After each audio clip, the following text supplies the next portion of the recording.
Tapi sebelum ke sana saya ingin diskusi dulu. Apakah legal officer itu merupakan suatu profesi atau bukan? Jadi ketika saya mengambil salah satu sertifikasi legal auditor kalau tidak salah, jadi pemateri itu bilang ada perbedaan antara profesi dan pekerjaan. Nah, ciri dari profesi kata beliau yang pertama itu punya standar. Jadi dikatakan profesi kalau kita punya standar. Di Indonesia namanya BNSP, Badan Nasional Sertifikasi Profesi. Jadi di BNSP itu ada puluhan bahkan mungkin ratusan profesi yang distandarisasi. Jadi kalau ada satu profesi kemudian tidak punya standar dalam pekerjaannya, maka belum bisa dikatakan sebagai profesi. Dia disebut sebagai pekerjaan saja. Nah, jadi ciri khas yang pertama profesi itu adalah satu, ada standar pekerjaan, ada standar pendidikan, ada standar pendidikan. Kemudian yang kedua, ciri profesi itu punya asosiasi. Punya asosiasi, misalnya gini, dokter itu kan ada ID, Ikatan Dokter Indonesia.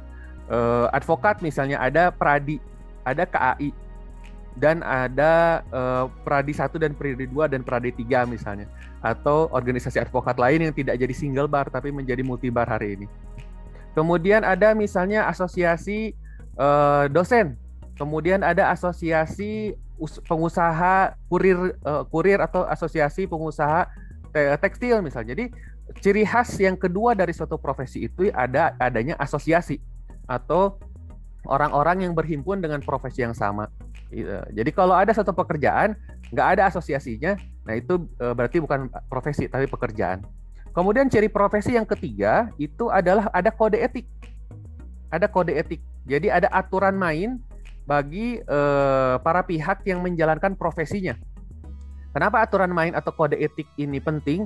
Karena bisa jadi dalam menjalankan profesinya ada orang-orang yang mengabaikan nilai moral dan etika. Jadi bisa dikatakan profesi kalau ada kode etiknya. Nah, berangkat dari tiga hal tadi, satu pekerjaan apakah dikatakan profesi atau tidak, maka legal officer itu, kalau boleh saya bilang, itu bukan profesi sebenarnya. Itu hanya pekerjaan.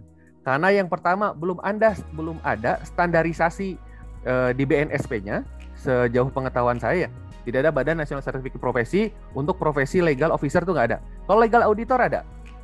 Itu yang tadi saya ambil, Certified Legal Auditor. Kalau legal auditor ada kurikulumnya, ada pendidikannya selama 5 hari, ujiannya 2 hari, ya hari pertama ujian tertulis, hari kedua ujian wawancara, presentasi. Nah, itu lumayan berat dan ada yang nggak lulus gitu kan, ada yang pengulang dan sebagainya. Jadi benar-benar terstandarisasi, ada ujiannya, ada pendidikannya selama 5 hari. Kemudian asosiasinya juga ada dan ada kode etiknya, itu baru dikatakan profesi. Jadi silakan nanti rekan-rekan dilihat kembali yang dikerjakan hari ini itu profesi atau pekerjaan. Karena ciri khas profesi itu satu tadi harus ada standarisasi pendidikan, yang kedua itu adalah asosiasi, dan yang ketiga itu ada kode etik. Itu sebagai gambaran awal.